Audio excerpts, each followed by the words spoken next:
L'État islamique revendique les attaques de Jakarta dans un communiqué. Plusieurs explosions simultanées ont fait 7 morts, dont 5 assaillants ce matin dans la capitale indonésienne. François Hollande a présenté ses vœux cet après-midi aux armées. Le président français a annoncé vouloir augmenter considérablement le nombre de réservistes français. On reviendra sur la stratégie militaire de la France face à l'État islamique dans cette édition. Les nominations sont tombées cet après-midi. La planète Hollywood est en émoi. The Revenant, Mad Max, Leonardo DiCaprio et Cate Blanchett. On vous dira tout sur ces nominations.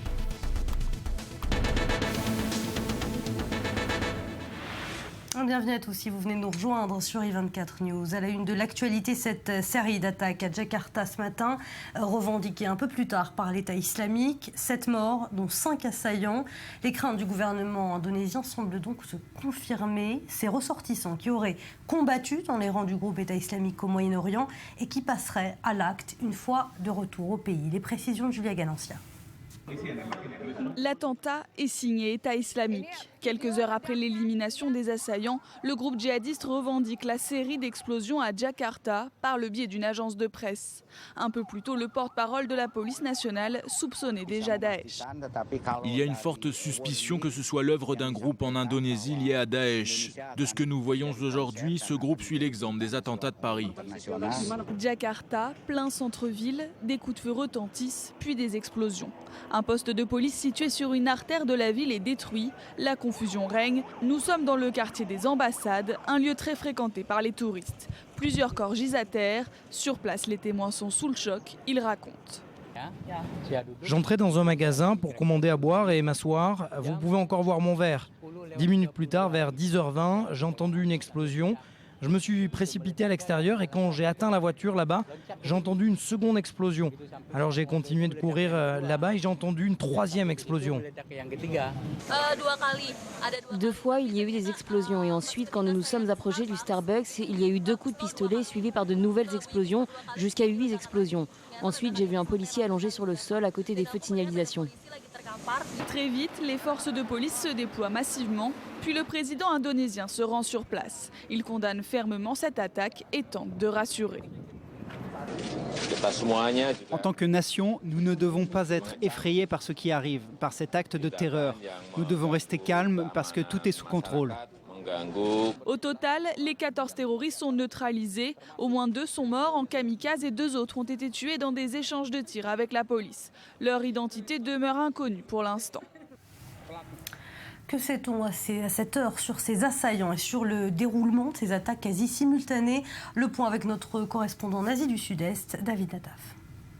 Oui, on peut voir que nous avons 14 assaillants, que le modèle de l'attaque est calqué sur le standard parisien des attaques terroristes, des attaques donc aux armes automatiques et avec homme-bombe.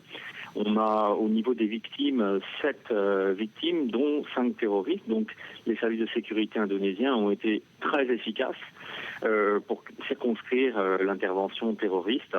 On peut voir également que dans un État dont on pensait qu'il ne serait jamais complice des terroristes, nous avons aujourd'hui, malheureusement, dans les rangs de l'État islamique, 1000 Indonésiens qui se battent aux côtés de ISIS, dont plus de 300, entre 300 et 500 sont rentrés en Indonésie aujourd'hui et ont des plans pour commettre des attentats terroristes.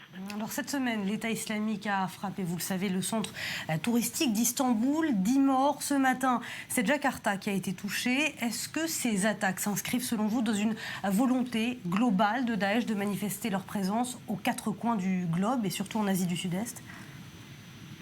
Oui, on peut parler désormais, malheureusement, de guerre civile mondiale. Donc cette guerre civile mondiale de l'islam radical contre le reste du monde s'exprime d'abord contre le Satan américain et bien évidemment Israël et les Juifs de préférence, mais également désormais en Asie du Sud-Est avec les attentats de Bangkok il y a quelques mois où les Ouïghours musulmans ont fait exploser un temple hindouiste et aujourd'hui même à Jakarta une tentative d'attentat. Mais nous voyons que l'Asie du Sud-Est a l'intention de répliquer avec, je dirais, avec violence et avec détermination contre l'islam terroriste. Allez, direction Israël, où l'on prend des nouvelles de la santé de l'ancien président et prix Nobel de la paix, Shimon Peres. À l'âge de 92 ans, il a été hospitalisé ce matin pour problèmes cardiovasculaires et a dû subir une intervention à l'hôpital Shiva de Tel HaShomer. Les précisions de Léa Berdugo. Shimon Peres est en forme, une déclaration de ses proches qui veulent à tout prix rassurer. Ce jeudi, l'ancien président d'Israël a été admis à l'hôpital Tel HaShomer dans la matinée après avoir souffert de palpitations et de douleurs à la poitrine. Sa fille, Tzvia Walden, raconte. Et mon mari a écouté bien ce qu'il sentait, puis il l'a fait venir à l'hôpital. Ici, tout le monde entendait déjà sa venue et en quelques minutes, ça a été fait.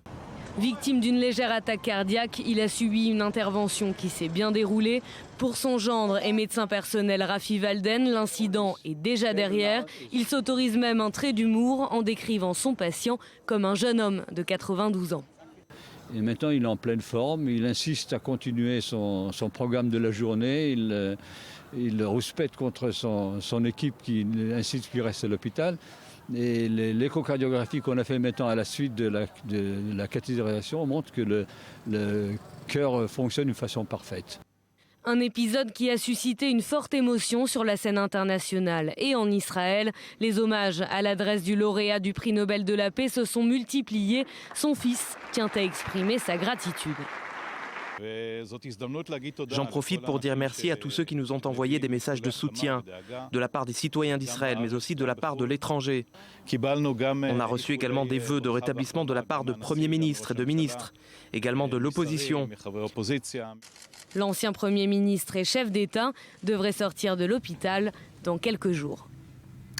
L'enquête se poursuit en Turquie pour retrouver les auteurs de l'attentat d'Istanbul. 5 personnes ont été arrêtées. Plusieurs rafles ont été menées dans les milieux proches de l'État islamique.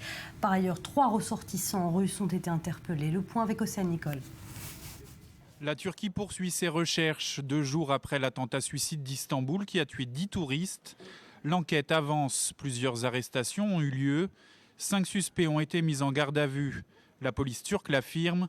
Cette attaque a été perpétrée par un migrant venu de Syrie âgé de 28 ans. Il était entré quelques jours plus tôt sur le territoire turc.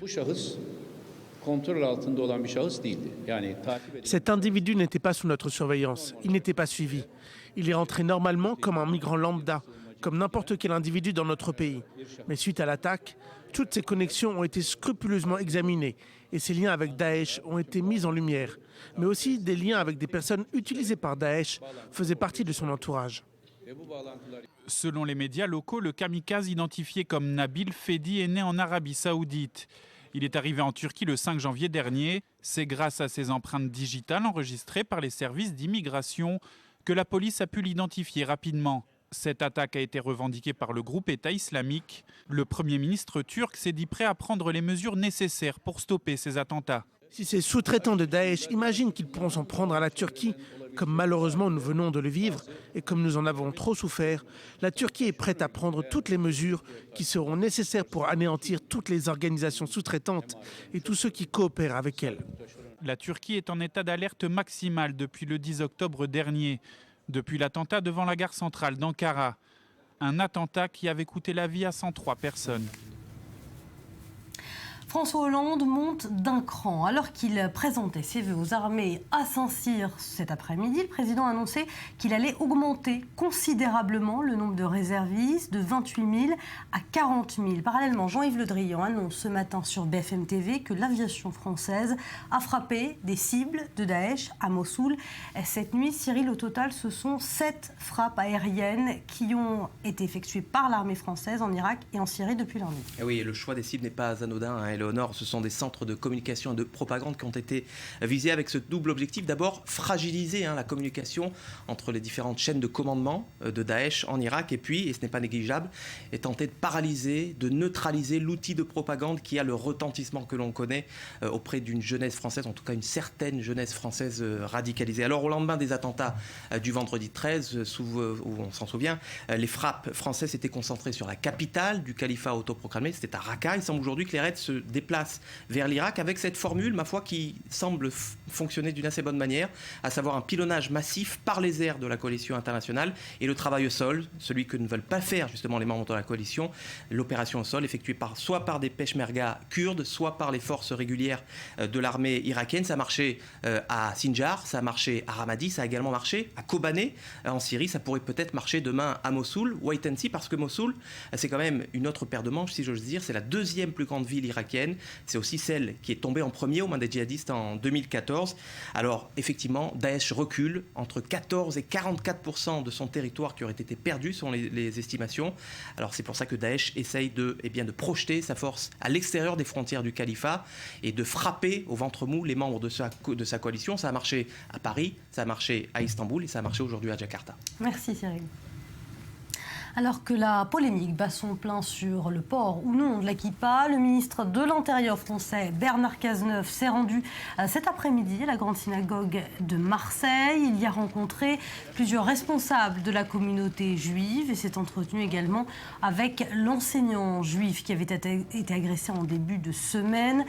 Le maire Jean-Claude Gaudin et le président de la région PACA Christian Estrosi l'ont accueilli tous deux coiffés d'une kippa en marque de soutien aux juifs de la cité phocéenne.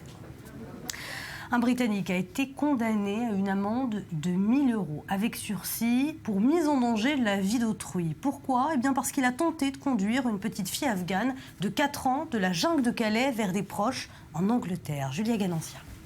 Fin de l'audience, Robert Laurie est soulagé. Le tribunal de grande instance de Boulogne-sur-Mer vient de le condamner à 1 000 € d'amende ce jeudi. Il était poursuivi pour avoir tenté de transporter clandestinement une fillette afghane de la jungle de Calais vers l'Angleterre. Sa famille habite à environ 2-3 km de chez moi. Il froid cette nuit-là et elle retournait à sa tente.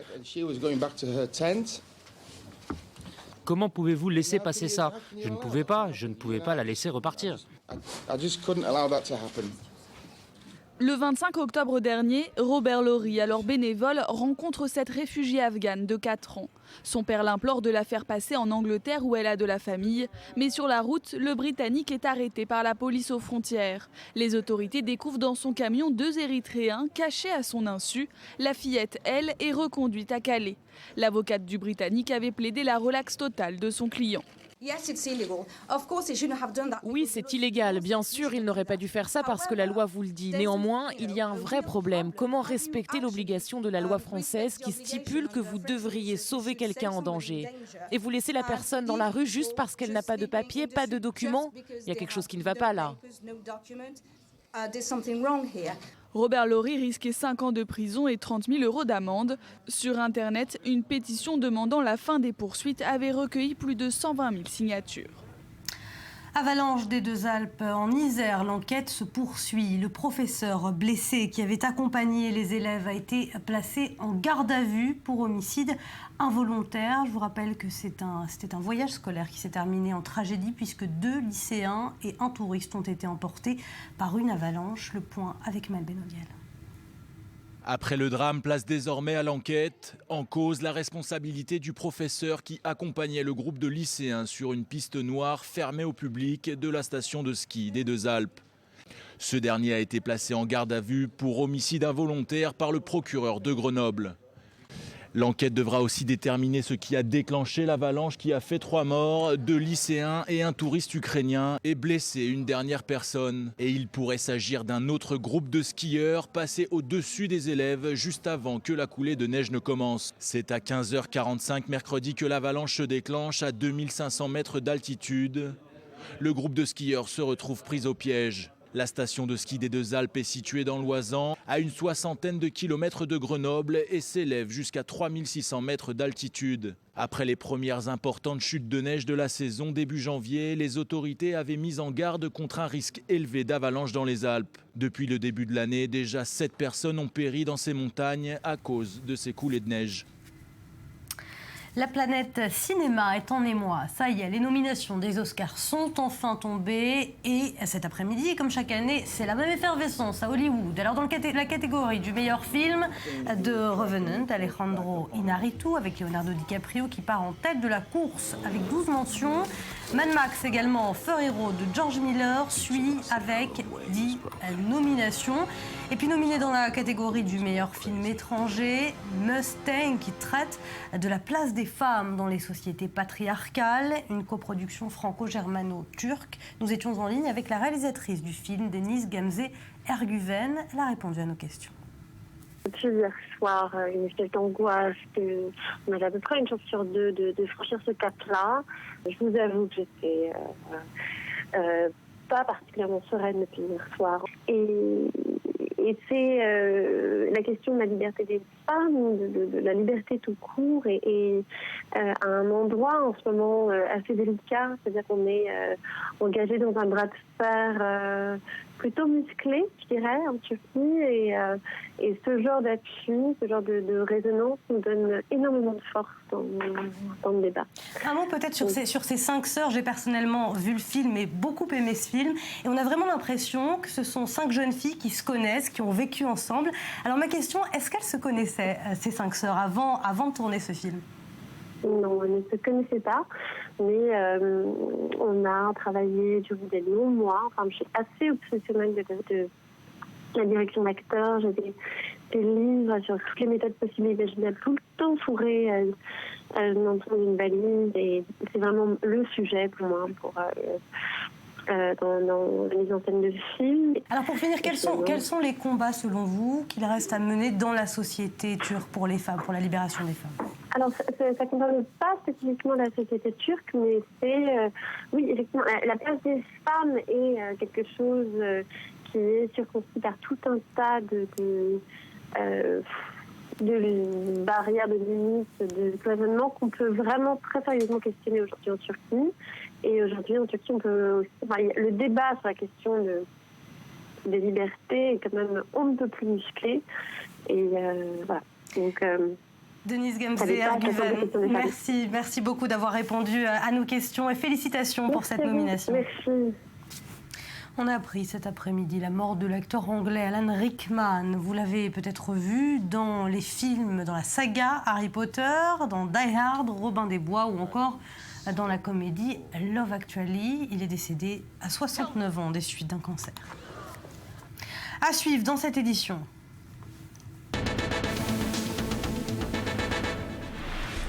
Fin de l'épidémie d'Ebola en Afrique de l'Ouest. C'est l'Organisation mondiale de la santé qui l'a annoncé ce matin, 42 jours après que le dernier patient atteint du virus au Libéria ait été testé négatif. L'autodéfense, un nouveau moyen pour lutter contre le harcèlement sexuel en Jordanie, là où ce type de comportement n'est pas sanctionné par la loi. Les femmes ont trouvé un nouveau moyen de se défendre. Et puis tout le monde se souvient de Starmania, SOS Terrien en détresse, Quand on arrive en ville ou encore Mon fils, ma bataille. Il y a 30 ans, Daniel Balavoine mourait tragiquement dans un accident d'hélicoptère à l'âge de 34 ans. On reviendra en fin d'édition sur son parcours. Renault s'explique cet après-midi. Le constructeur automobile a confirmé avoir été l'objet de perquisitions des services français de la répression des fraudes, mais assure qu'aucun logiciel truqueur n'a été détecté sur ses moteurs diesel dans les investigations consécutives au scandale Volkswagen. Lise Baranbo. La direction des fraudes a perquisitionné les bureaux du constructeur automobile Renault ce jeudi. Une information révélée par la CGT dans un tract en fin de matinée.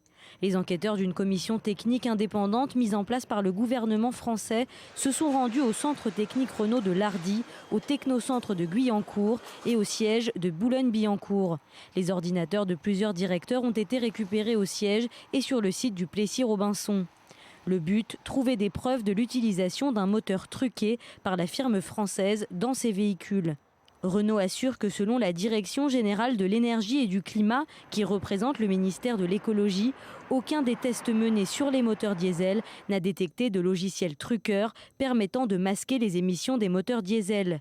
Conséquence immédiate, une déroute boursière exceptionnelle pour l'entreprise. L'action a perdu 20% de sa valeur en quelques heures, une perte équivalente à 4 milliards d'euros pour les actionnaires. Pour Emmanuel Macron, la situation de Renault n'est en aucun cas comparable à celle de Volkswagen. La ministre de l'écologie, Ségolène Royal, a indiqué que les tests de pollution réalisés ont montré un dépassement de normes en CO2 et en oxyde d'azote chez Renault et 2 marques étrangères, mais qu'aucun logiciel de fraude n'est utilisé par la marque française. En décembre, après le scandale Volkswagen, Renault avait annoncé un plan d'investissement de 50 millions d'euros pour réduire l'écart entre les émissions polluantes de ses voitures en conditions d'homologation et en situation réelle. 14 janvier 2016, 5 ans après la Révolution, des milliers de Tunisiens ont marqué avec fierté et malgré la morosité ambiance le 5e anniversaire de la chute du dictateur Ben Ali, suite au soulèvement populaire sans précédent qui a transformé le pays, un soulèvement qui a également marqué le début du printemps arabe. Les équipes médicales peuvent enfin souffler. L'OMS l'a annoncé ce matin. La fin de la transmission d'Ebola au Libéria marque également la fin de l'épidémie en Afrique de l'Ouest. Un virus ravageur qui a touché 10 pays et tué près de 11 500 personnes. Reportage. Médecins, infirmiers et volontaires peuvent enfin enlever leur combinaison. Plus de 3 ans après la découverte du premier foyer de transmission d'Ebola en Guinée, l'Afrique de l'Ouest est sur le point de se débarrasser du mortel virus. Au Libéria, Naomi a contracté Ebola en soignant des malades, une épreuve gravée dans sa mémoire. On pleurait la plupart du temps. On voyait des Libériens mourir chaque jour. Dans une maison, on pouvait ramasser 3 ou 4 corps par jour. Et vous voyez des gens malades. À chaque fois que j'en parle, je pleure parce que c'était une expérience horrible que nous ne voulons plus jamais revivre au Libéria. En 2 ans, le virus Ebola a touché 10 pays et tué près de 11 500 personnes sur les 28 000 cas recensés. Des victimes majoritairement décédées en Guinée, en Sierra Leone et au Libéria. Avec l'annonce officielle de la fin de l'épidémie, la Guinée mesure l'étendue des dégâts sur son économie, notamment dans le secteur hôtelier. On parle d'une réduction approximativement, ça dépend de l'hôtel, mais entre les 80 et les 90% de la chiffre d'affaires. Donc les hôtels ils sont réduits, son taux d'occupation moyenne jusqu'à une moyenne de 10% d'occupation. L'épidémie a également profondément bouleversé les modes de vie. Les recommandations d'éviter tout contact corporel avec les vivants, tout comme avec les morts, ont suscité des scènes de panique et marginalisé les victimes. La Guinée, qui compte près de 6 000 orphelins, commence tout juste à s'en sortir. On avait vu qu'il y a juste quelques enfants qui avaient abandonné à cause non seulement de la stigmatisation, mais aussi de la perte de personnes qui étaient censées assurer leur scolarisation, qui étaient aussi décédées. Mais au jour d'aujourd'hui, aucun enfant ne traîne encore dans la rue parce que son parent est décédé d'Ebola. Mais le risque d'une résurgence de l'épidémie n'est pas exclu. Le virus peut survivre jusqu'à 9 mois dans certains liquides corporels comme le sperme. Le Libéria en a fait l'amère expérience. Déclaré débarrassé d'Ebola en mai puis en septembre 2015, le pays a connu plusieurs retours de la maladie. Comment lutter contre le harcèlement sexuel en Jordanie? Un type de comportement qui n'est pas réprimé par la loi. Du coup, les femmes doivent trouver d'autres moyens pour se défendre. Jonathan Serrero. Amman, capitale de la Jordanie. Derrière les murs rose bonbon de l'accueil se cache le premier club d'autodéfense réservé aux femmes. Tout d'abord, le club She Fighter est le seul club d'autodéfense réservé exclusivement aux femmes dans le pays. Des femmes voilées comme moi et même les autres peuvent profiter d'un endroit où elles se sentent à l'aise et de développer plus facilement les techniques. Je pense qu'il est primordial pour nous d'apprendre à nous défendre. Et pour cause, en Jordanie, le harcèlement fait partie du quotidien des femmes. Lorsque dans les années 80, elles ont commencé à sortir pour aller travailler, les agressions se sont multipliées. Pour endiguer ce fléau, le club propose une initiation aux arts martiaux tels que le taekwondo. L'objectif de She Fighter est de rendre les femmes autonomes physiquement à travers des cours d'autodéfense. Donc nous avons décidé de créer ce club dans le but d'éradiquer la violence contre les femmes en Jordanie et au Moyen-Orient.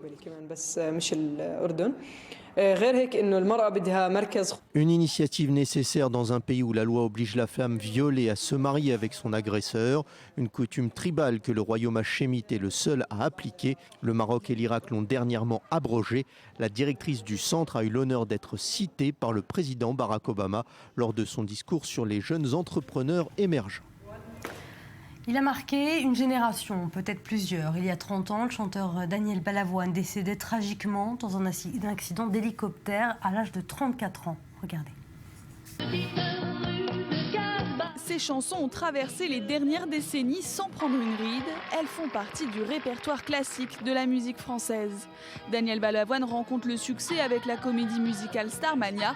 Il en profite pour sortir son premier album solo, Le Chanteur. Sa carrière est lancée. L'album est reçu avec un incroyable enthousiasme et vont suivre de nombreux succès.